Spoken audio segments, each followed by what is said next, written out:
Shalom semuanya. Kita lanjutkan pelajaran selanjutnya ya, tentang seluk-beluk dunia lo. Kita belajar saat ini mengenai sakit penyakit. Sakit penyakit itu bisa karena dosa. Jadi harus ada obat-obatan untuk bisa sembuh. Juga bisa karena senjata iblis. Jadi untuk para pendoa harus paham ya, jika kita mendoakan seseorang, umpamanya sakit jantung umpamanya ya, jantung itu kalau di susunan tabernakel itu terkena ruang mahasuci. Itu bicara tentang hubungan suami istri. Ya, juga bisa hubungan antara Yesus dan gerejanya kita. Ya, jadi jantung itu, kalau seseorang itu sakit jantung dan sudah menikah, ya harus koreksi bagaimana hubungannya dengan umpamanya suami dan istri dan suami.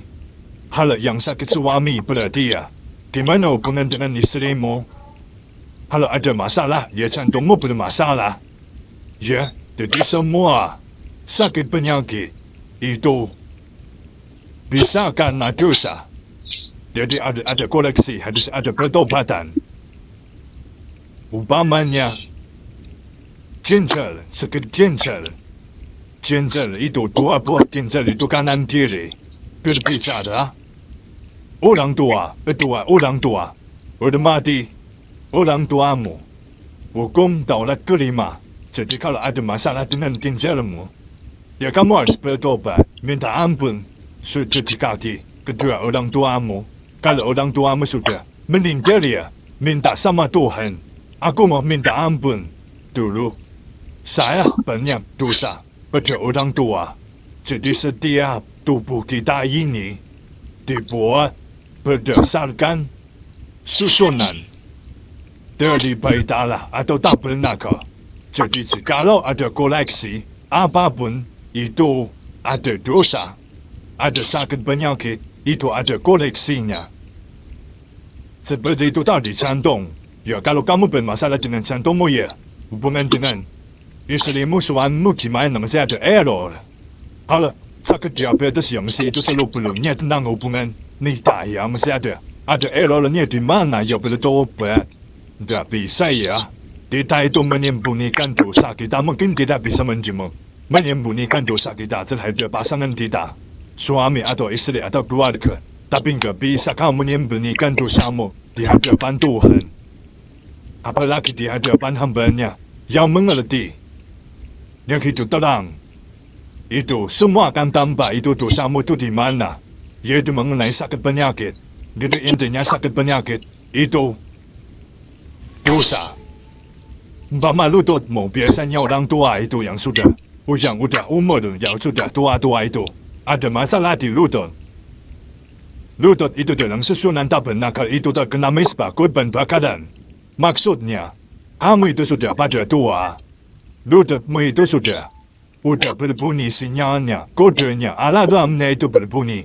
Lutut itu bisa bertobat. Ayo maksudnya itu, tubuhmu itu memberi sinyal. Tobat, kamu sudah tua. Tidak lagi menghadap Tuhan, istilah bahasa tubuhnya itu begitu. Tapi kalau yang sakit itu lututmu dan tulang kering itu, ada anak muda yang umpama sakit di lutut atau tulang kering mungkin tabrak anden, atau tulangnya patah atau ada kena di lutut atau tulang kering ya, kamu tobat, harus tobat. Dari dosamu apa? Ya. Ada juga yang sakit itu karena senjata iblis, karena di dalam peperangan itu ada namanya senjata iblis. Itu untuk menyerang manusia. Ya itu kita harus tahu ini sakit apa gitu. Sakit umpamanya di jantungnya. Dia belum nikah, belum punya istri atau suami, tapi kok jantungnya sakit. Ternyata dia adalah pasukan doa peperangan.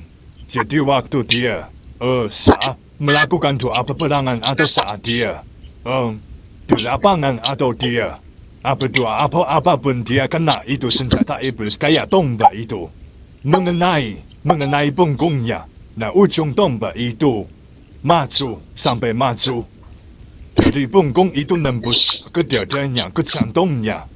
Jadi jantungnya sakit sejak itu karena ada senjata tombak yang tertancap di punggungnya, nembus ke jantungnya.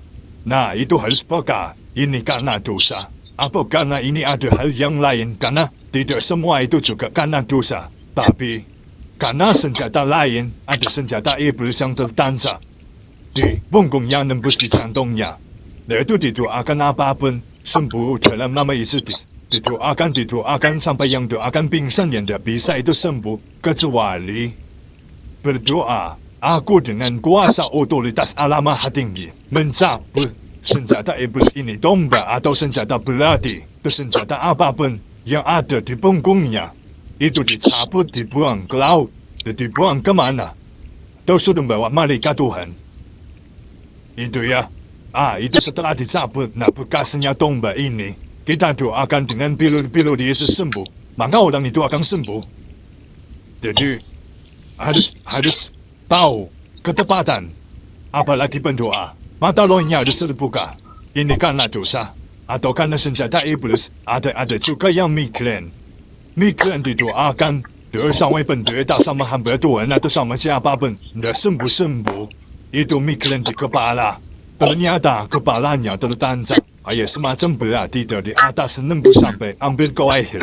Makanya migrainnya sakitnya minta ampun. Didoakan ditumpang tangan yang tidak bakalan sembuh. Kecuali kalau aku berdiri dekat dengan kuasa otoritas Almighty, mencabut itu senjata iblis yang tertancap di kepalanya, dicabut, dibuang ke laut. Nah, setelah itu bekas-bekasnya senjata iblis yang tertancap di kepalanya itu ditutup oleh pilur-pilur Tuhan. Maka sejak itu akan sembuh. Ini pengalaman dari pribadi saya dalam mendoakan. Saya pendoa pelepasan, jadi yang saya ajarkan ini saya alami di lapangan. Ya, kenapa ini? Kok migrain tidak sembuh-sembuh? Banyak ada tertancap ini senjata iblis ini di kepalamu. Ya sudah, cabut aja. Cabut, ya sudah, kelar, sembuh. Kalau nggak ngerti diminumi obat seumur hidup itu, senjata iblis tertancap di kepalanya yang tidak bakalan sembuh. Didoakan juga, nggak ngerti, cuma sembuh, yang tidak bisa, ya harus ada. Didoakan, cabut itu senjatanya, dibuang ke laut, suruh bawa malaikat kemana, yang penting itu dicabut. Setelah itu ya pasti sembuh. Ada juga yang sakit itu apa namanya, udah kejepit ya. Udah kejepit itu bahasa kedokteran, tapi kalau di alam roh itu sebenarnya di punggungnya atau di bawah pinggangnya itu tertancap senjata. Saya ngalami sendiri.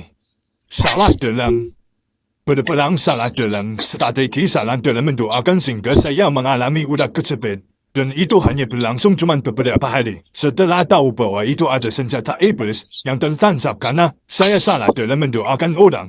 Itu ada, karena di dalam alam roh itu ada etika. Ada rambu-rambunya. Itu kalau kita nerabas sebagai pendoa, kita kena serang. Ya, karena di alam roh itu ada etikanya, ada rambu-rambunya yang tidak boleh diterabas. Ya, itu kalau kita nerabas sebagai pendoa, yang ngerti etika alam roh.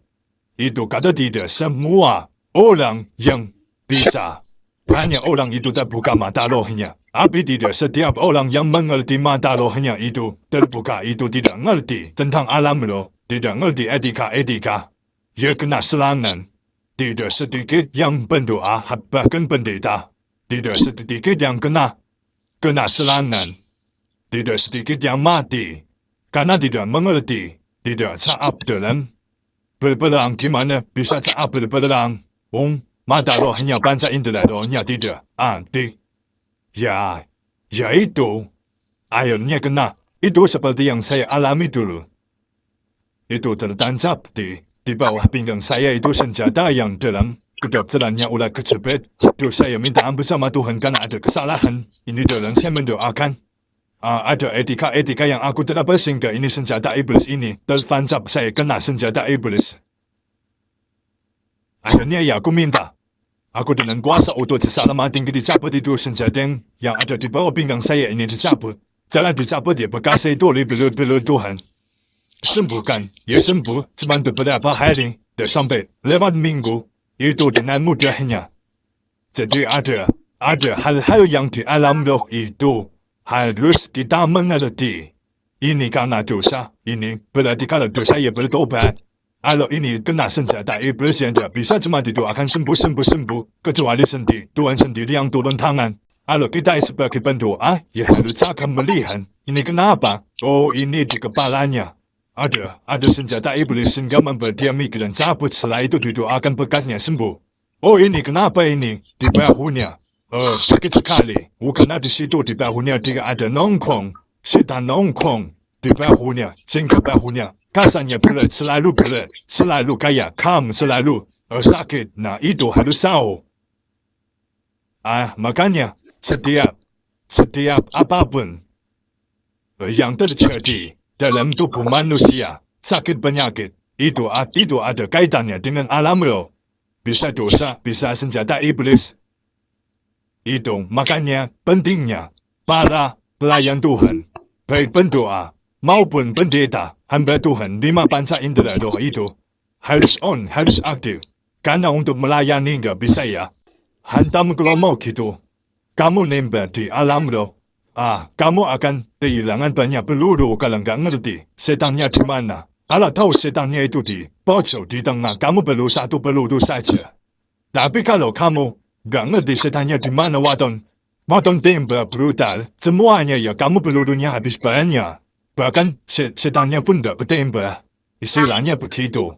Tapi kalau kita itu mata rohnya terbuka, kita itu bekerja dalam ketepatan, tidak banyak membuang energi, juga tidak banyak membuang waktu. Itu makanya kita perlu belajar mengaktifkan panca indera roh. Dan kita mengerti semua sakit penyakit itu karena apa. Dan itu sangat mudah sekali. Itu karena dosa, ya suruh bertobat. Kalau itu karena senjata, tinggal cabut, sembuhkan. Jadi tidak ada yang sulit. Jika kita itu mengerti, belajar tentang dunia roh dan etika-etikanya, juga kita diaktifkan 5 panca indera roh, maka semuanya itu strategi iblis itu akan tambah semuanya. Begitu ya, saudara-saudara, kiranya kita semakin kuat, semakin 5 panca indera roh semakin terbuka, supaya kita mengerti sebagai anak Tuhan, minimal mengerti tentang alam roh untuk diri sendiri, untuk keluarga, atau sebagai pelayan Tuhan, nggak ngawur mendoakan. Ya, kalau itu sakitnya karena dosa, ya suruh bertobat. Malah udah tahu sakitnya karena dosa, malah ditumpang tangan. Lah kamu ya setuju dengan dosanya. Jadi, dalam menghadapi apapun, harus dengan hikmat. Tidak sembarangan tumpang tangan. Tumpang tangan dosanya banyak, belum minta ampun kok. Ditumpang tangan. Lah ya sah kamu itu. Dosanya itu sama-sama kamu tanggung. Jadi harus semuanya dalam ketepatan ya. Dalam ketepatan semuanya. 5 panca indera roh diaktifkan sehingga kita bisa dalam menghadapi apapun, menyelesaikan apapun, untuk diri kita, keluarga maupun juga untuk melayani. Ya, demikian Tuhan Yesus memberkati kita semua. Damai sejahtera, berkat anugerah dilimpahkan pada kita semuanya. Semua untuk kemuliaan Tuhan, dari Tuhan untuk Tuhan. Haleluya. Amin.